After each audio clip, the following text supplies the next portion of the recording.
Shalom, this is the beginning of a series of videos on defining terms for our Introduction to Judaism and Long Distance Conversion class. It's 16 sessions, but even people not taking the classes might still find them interesting. So I'm going to name the term and then define it. These are things that we expect people in the Introduction to Judaism and Long Distance Conversion class to know. Monotheism, that's a word for the belief in one God. Names of God. I have a whole video on names of God, so please check out that video. Emunah, E-M-U-N-A-H, belief. Emet, truth. And it's interesting, the word emet in Hebrew is the first, middle, and last letter of the Hebrew alphabet. Emet is truth.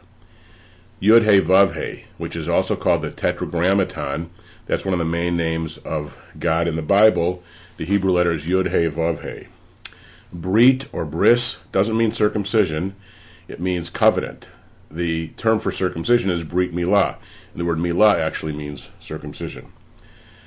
We have the term here God in spiritual life, which is the subject of several videos.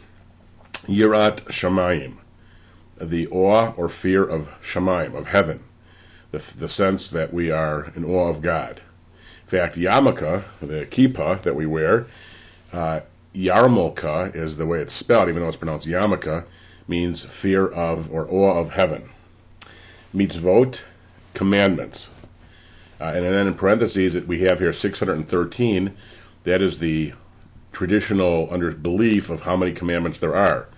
Actually, it's based on gematria. I have a video explaining gematria, the Hebrew number counting system based on the alphabet, where the word Torah has 611, and extra 2 that God said before the people said, please don't have God, we can't handle the voice, have Moses tell us the rest. So 611 plus 2 is 613. Although actually for non-Orthodox Jews, it just means there's a lot of commandments. Just read the Torah. It constantly says, God said this and that. The word halacha means Jewish law, and it's based on the word halach, to walk in God's ways. Shulchan Aruch, that's the main code of Jewish law from the late Middle Ages. Teshuvah, it means repentance. Chiyuv, C-H-I-U-V, in English spelling, means obligation. So someone who has a chiyuv is obligated to fulfill a particular mitzvah, a commandment. Mara da'atra, that means the religious decisor, the person who actually, the posek, the rabbi who makes a decision on a matter of Jewish law.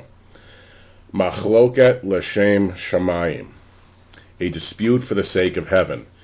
So that's if two schools of thought disagree about a particular religious matter, that is a machloket l'shem shamayim, a dispute, a good dispute about what God's will is, versus a machloket lo l'shem shamayim, that's not for the sake of heaven, is simply for personal aggrandizement. Posek.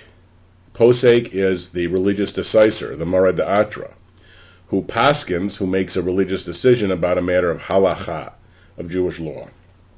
Kedusha, holiness, the root of kadosh, holy. Lo bashamayim hi.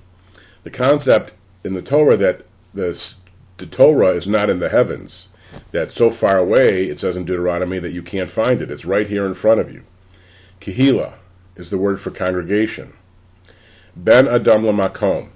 You can divide commandments into two different ways. One is the positive commandments, like love thy neighbor, and the other is negative commandments, like do not. Or Ben Adam Lamakom would be commandments between us and God, like Shabbat, and Ben Adam Lachaver, between a person and his fellow, like do not murder. So those are the terms for session number 1 that we have for our course, God and Mitzvot.